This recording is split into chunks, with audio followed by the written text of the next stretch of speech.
means penalties. Tony, did you guys have a lot of penalties on those great defenses in Baltimore? Yeah, we did. We did. I mean, I don't know if we'd led the league, but you got to go after them. I mean, the cadences have changed since I played, and we had that great defenses. But I mean, teams go into a game with 4, 5, 6 different cadences. We didn't have that. That's one for Joyner where you wonder why. Yeah. There was no doubt about it that Bridgewater was going to slide, and Mike Zimmer is hot, and you can't blame him. He is really hot. And you know what? You can't blame him. This is a dirty play. You see him starting his slide. You don't see Joyner totally pulling off. It's almost like at the end, he's trying to turn at the end, but it's too late. He's already launched. And when you see a quarterback going into the slide, everyone knows that's the universal pull off. Career 11 kickoff and punt returns for scores. On the 26, he'll get a shot at it. Whoa! Helmet's out, ball's out. Oh my! And Josh Cribbs is probably out.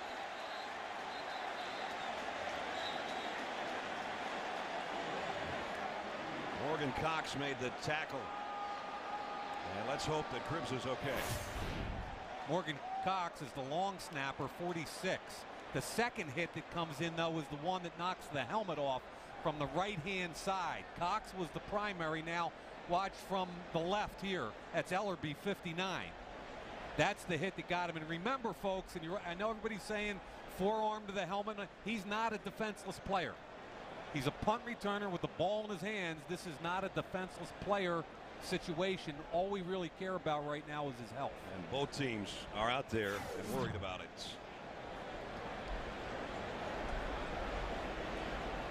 Cribbs, one of the better return men in the league, and as you can see, both teams huddled around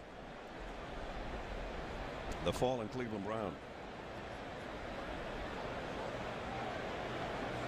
Coach Shermer out there, and it's Ellerbe who made the hit.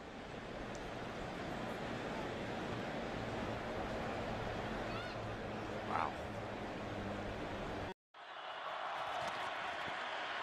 Roethlisberger from the pocket, middle of the field, incomplete.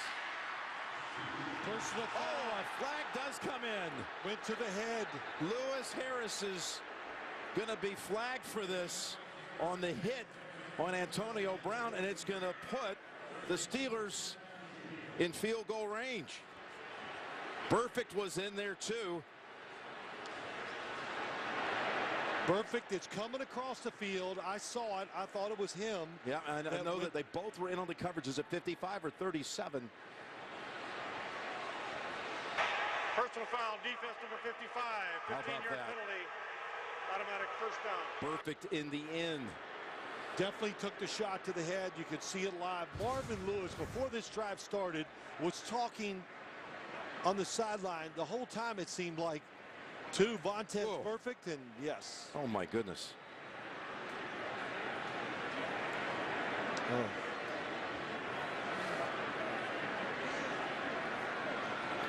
Brown is still down. That's, of course, flagrant. Out of control. Out of control. It's going to be everything. That's going to be suspension, fine.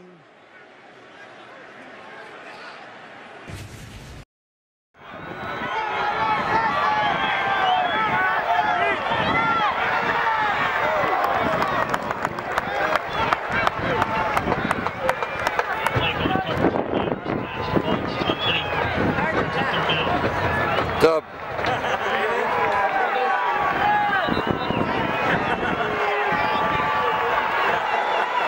He ain't moving.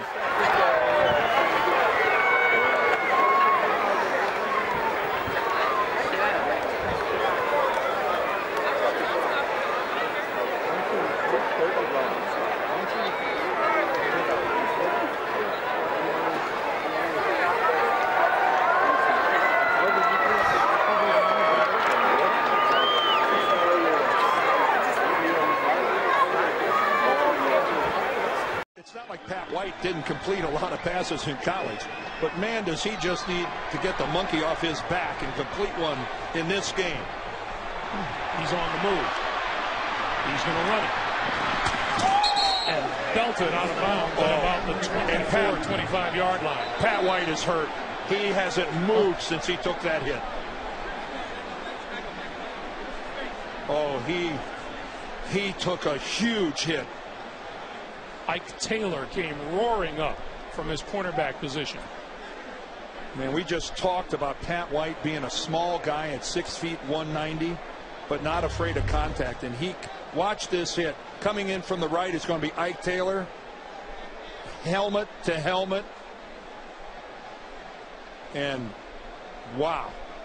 And everything has come to a stop on the far sideline. Keep in mind, Pat White is a running back, and helmet to helmet hits are just part of tackling a ball carrier.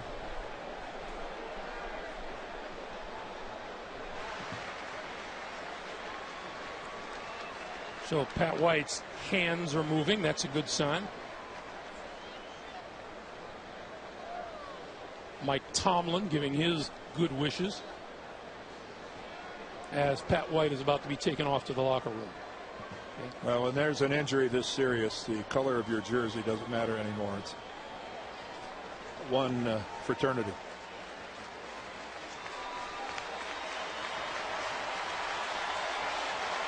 Ike Taylor, the man who applied the hit,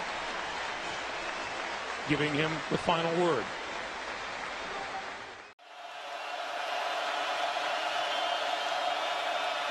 Armstrong takes a look, takes off, and gets around the edge, gets a first down at the 25-yard line. So one of the scrambles, and Armstrong's down after getting knocked down by Hooker. Oh, boy. Wow, he is not moving there. Must have been when he got hit, didn't have a chance because of the way he was holding the ball to brace himself.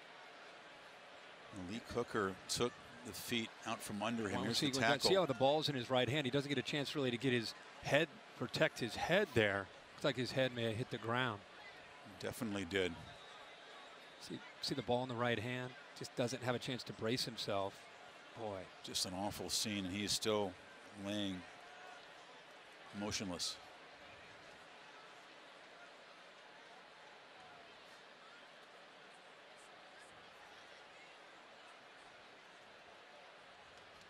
And prayers now for Tommy Armstrong. We'll step aside as the trainers, the doctors take a look at him.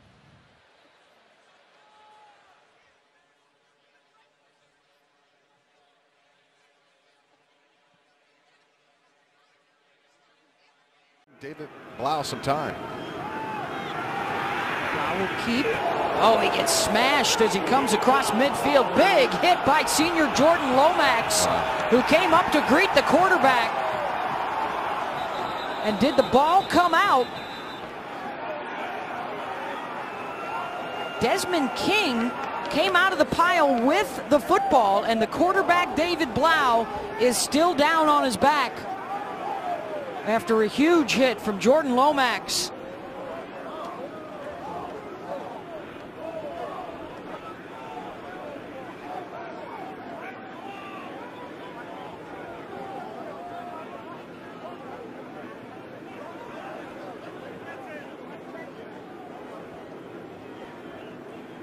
Blau is the redshirt freshman out of Carrollton, Texas, who is making his 8th straight start. If you followed Purdue football over the last few years, you know about how many changes they have had to go through at the quarterback spot. They have actually made a midseason change in each of the last 3 years. By Purdue, recovered by Iowa. First down and 10.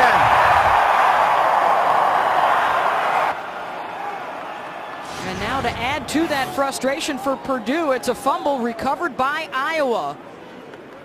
And the ball actually comes loose prior to Lomax hitting him.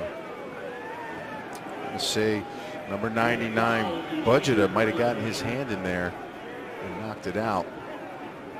Again, big hit. Jordan Lomax is a box run support player right there, filling a gap with the quarterback run.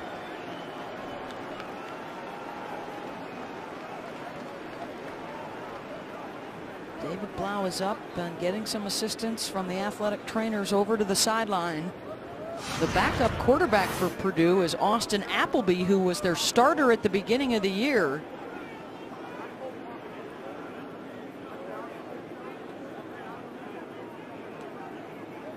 See the ball get poked out. Lomax applies the hit. Getting this Iowa defense in the right spots, and